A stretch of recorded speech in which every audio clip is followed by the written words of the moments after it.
Xin chào và chào mừng các bạn đã trở lại với Phân tích Game. Cuối tuần vừa rồi, mình đã dành hơn 40 tiếng để phiêu lưu và tìm hiểu về Hogwarts Legacy, một trò chơi phong cách RPG thế giới mở đặt bối cảnh trong thế giới phép thuật thuộc vũ trụ của Harry Potter. Ngay thời điểm này, Hogwarts Legacy là trò chơi đang được rất nhiều sự quan tâm từ cộng đồng game thủ trên toàn thế giới. Và theo cảm nhận thì lối chơi RPG thế giới mở là một sự kết hợp hoàn hảo trong một thế giới đầy rẫy bí ẩn của Harry Potter.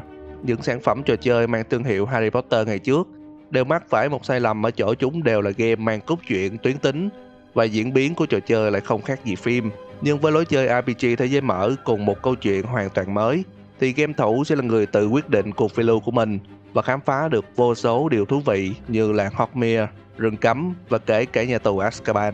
Hogwarts Legacy cho ta câu chuyện về những sự kiện tại ngôi trường Hogwarts cuối thời kỳ nổi loạn của Goblin, xảy ra hơn 50 năm trước những sự kiện trong Fantastic Beasts và hơn 150 năm trước Harry Potter. Nhiều game thủ thắc mắc rằng liệu có cần phải biết về Harry Potter trước thì mới hiểu được Hogwarts Legacy hay không. Theo mình nghĩ thì điều đó không quan trọng, vì Hogwarts Legacy tuy lấy bối cảnh thế giới phép thuật của Harry Potter, nhưng trò chơi sẽ hướng dẫn chúng ta mọi thứ từ đầu. Nên chắc chắn là cho dù ta đã biết hoặc không biết về Harry Potter thì trải nghiệm về Hogwarts Legacy vẫn không quá khác biệt. Còn nếu bạn đang cân nhắc việc có nên bỏ 1 triệu ra mua Hogwarts Legacy hay không, thì với một người đã hoàn thành trò chơi thì mình nghĩ nó xứng đáng với điều đó. Chúng ta đã đi qua sơ lược về các thông tin, bây giờ hãy đến với câu chuyện của trò chơi. Hogwarts Legacy đặt trong một vũ trụ nơi mà ma thuật và những sinh vật thần bí có tồn tại. Lịch sử về thế giới phép thuật bắt đầu từ thế kỷ thứ nhất. Loài người hay còn gọi là Muggle lúc này không phải là giống loài duy nhất có hình dáng con người, mà còn một loài khác không chỉ có nhân dạng mà còn sở hữu khả năng điều khiển phép thuật, và loài này được gọi là những phù thủy. Ban đầu những phù thủy được tôn trọng và đóng vai trò quan trọng trong sự phát triển của loài người, nhưng chính phép thuật cũng khiến phù thủy trở thành mối lo ngại đối với cộng đồng. Loài người cảm thấy phù thủy là một mối đe dọa, và thế là họ bị xem là quái vật, đồng thời bị săn lùng và tàn sát. Những phù thủy còn sống sót đã hợp lại với nhau để tạo ra các cộng đồng riêng và quyết định xây dựng một thế giới phép thuật nằm ngoài tầm mắt của loài người. 1.000 năm sau, xã hội phù thủy cũng phát triển theo từng thế kỷ trôi qua. Điều đáng lo ngại là một số lượng không nhỏ phù thủy, hay còn gọi là những phù thủy hắc ám, bắt đầu sử dụng phép thuật để thực hiện những hành vi tội ác chống lại thế giới phù thủy lẫn loài người. Bộ phép thuật dần nhận ra mối nguy từ những phù thủy trẻ không được giáo dục, nên đã bắt đầu việc củng cố trật tự và kiến thức ma thuật cho các thế hệ tương lai, để họ có thể tự bảo vệ bản thân khỏi con đường hắc ám. Điều này dẫn đến việc thành lập những học viện phép thuật, và đứng đầu trong số rất nhiều học viện đó là Hogwarts, nằm ở vùng Highland.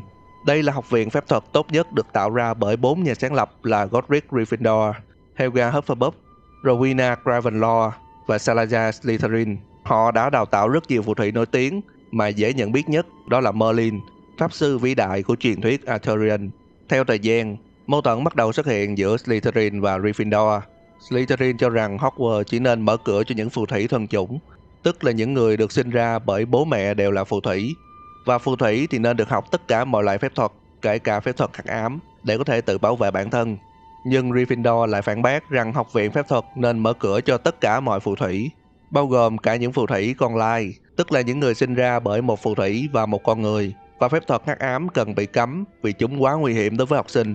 Mâu thuẫn kết thúc với việc Slytherin rời khỏi học viện Hogwarts, và xã hội phù thủy cũng dần chia rẽ từ thời điểm đó. Nhiều người tin rằng sau khi rời khỏi Hogwarts, Slytherin đã để lại nhiều ghi chép và nghiên cứu có liên quan đến phép thuật hắc ám. Đến thế kỷ 13, một vài lời đồn về sự tồn tại của những phép thuật cổ đại và sự xuất hiện của những bảo bối tử thần. Ba anh em nhà Pepperell đã tạo ra 3 món bảo bối quyền năng bằng phép thuật cổ đại là cây đũa phép cơm nguội, viên đá phục sinh và áo choàng tàng hình. 3 món bảo bối theo thời gian bị lưu lạc khắp nơi trong thế giới phù thủy, và câu chuyện dần tạo thành truyền thuyết rằng phù thủy nào sở hữu cả 3 món bảo bối sẽ là chủ nhân của tử thần và trở thành phù thủy mạnh nhất thế giới. Đến tận thế kỷ 15, một nhóm các giáo sư của Hogwarts được gọi là những Keeper, gồm Percival Graham, Jack Rockwood, Niam Viggerat và Sam Barker, đã phát hiện Isidora Morganet, một giáo sư khác trong trường, đang sử dụng và giảng dạy cho học sinh phép thuật hắc ám. Isidora muốn sử dụng phép thuật để lấy đi nỗi đau trong tâm trí con người, nhưng bà ta không hề biết rằng thứ phép thuật đó không chỉ lấy đi nỗi đau, mà còn là tất cả cảm xúc. Những cảm xúc đó trở thành một dạng năng lượng bóng tối được Isidora lưu trữ vào một quả cầu khổng lồ tạo từ kim loại đặc biệt của yêu tinh. Một cuộc chiến giữa các thầy phù thủy đã xảy ra, và để chấm dứt mọi thứ, giáo sư Sam Barker đã thực hiện một lời nguyền chết chóc lên Isidora và lấy mạng bà ta ngay lập tức.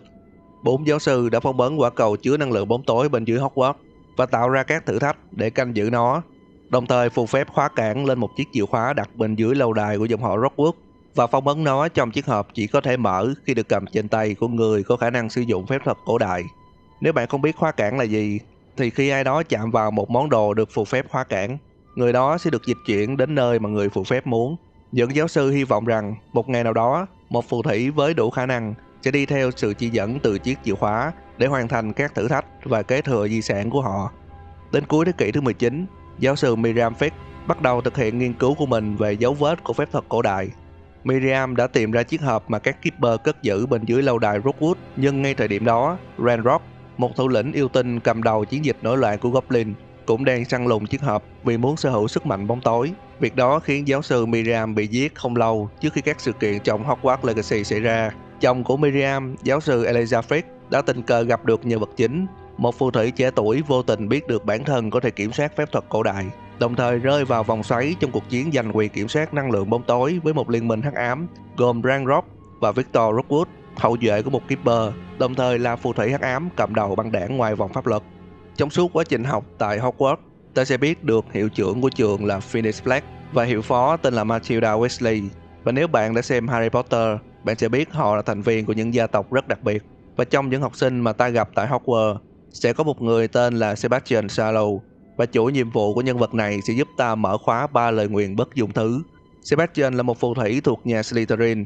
Cậu ta sống tại Field Cross cùng người em gái Annie và người chú Solomon, một cựu thần sáng. Và nếu bạn chưa biết thần sáng là gì, thì đây là một chức vụ giống với cảnh sát ở thế giới loài người. Nhiệm vụ của thần sáng là thực thi pháp luật và bắt giữ những phù thủy hắc ám. Quay lại với Sebastian, thì người em gái Annie của cậu ta đã bị nguyền rủa bởi Ranrock. Nhưng về sau ta sẽ biết không phải Ranrock ra tay, mà là do Victor Rookwood. Do bị nguyền rủa nên Annie luôn phải chịu đau đớn liên tục và Sebastian bị ám ảnh với việc phải tìm cách giải lời nguyền. Với sự giúp đỡ của chúng ta, Sebastian đã tìm ra một cuốn sách phép thuật hắc ám được cho là của chính Salazar Slytherin để lại. Với mong muốn cứu em gái của mình, Sebastian đã tìm hiểu sâu vào nghệ thuật hắc ám và tìm thấy được manh mối về nghiên cứu xóa bỏ đau đớn của giáo sư Isidora Malkanek. Chú của Sebastian đã tìm cách ngăn chặn cậu ta khỏi con đường bóng tối. Nhưng điều tệ nhất xảy ra khi Sebastian thực hiện lời nguyền chết chóc lên chú của mình và giết ông ta trước sự chứng kiến của người em gái Annie. Annie sau đó đã thiêu hủy cuốn sách phép thuật hắc ám và đem xác người chú đi chôn cất. Sau sự kiện này, ta sẽ có thể lựa chọn số phận của Sebastian, nhưng nếu suy nghĩ kỹ thì cậu ta là một người khá mưu mô. Sebastian luôn lấy lý do chữa bệnh cho em gái để tiếp cận những kiến thức hắc ám. Và sau khi cậu ta thi triển lời nguyền chết chóc lên người chú Solomon, thì Sebastian lại nói rằng cậu ta không muốn điều đó. Đây là một lời nói dối, vì để thực hiện một lời nguyền bất dung thứ lên người khác, thì người sử dụng phải thật sự muốn điều đó. Hãy phân tích một chút về cốt truyện chính. Ta biết rằng trong toàn bộ trò chơi, chỉ có 3 người mang khả năng sử dụng phép thuật cổ đại. Đầu tiên là nhân vật mà ta điều khiển, người thứ hai là giáo sư Percival Rackham, và người thứ ba là phản diện Isidora Malkanek. Và nếu để ý thì trong trò chơi, không chỉ có những Keeper là để lại di sản của họ, mà Isidora cũng để lại di sản của bà ta. Đó là lý do tại sao trò chơi sẽ có đến 2 ending để lựa chọn. Nếu trong đoạn cuối, khi ta nói chuyện với giáo sư Fisk, ta lựa chọn sẽ tiếp tục phong ấn năng lượng bóng tối bên trong quả cầu, thì lúc đó ta sẽ đi theo di sản của những Keeper và trở thành Keeper tiếp theo, canh giữ sức mạnh bóng tối. Còn nếu ta chọn sử dụng sức mạnh bóng tối, thì ta sẽ đi theo di sản của Isidora và trở thành phù thủy hắc ám. Và từ các chi tiết này, ta sẽ hiểu tại sao trò chơi được đặt tên là Hogwarts Legacy. Và đó là những thông tin về cốt truyện mà mình có thể nói một cách ngắn gọn nhất, đồng thời không ảnh hưởng nhiều đến trải nghiệm của người chơi mới. Nếu các bạn muốn mình làm một video tóm tắt toàn bộ diễn biến của Hogwarts Legacy, thì đừng quên bấm lại một like, share và theo dõi Phân tích Game. Regino và chúng ta sẽ gặp lại nhau ở video sau nhé.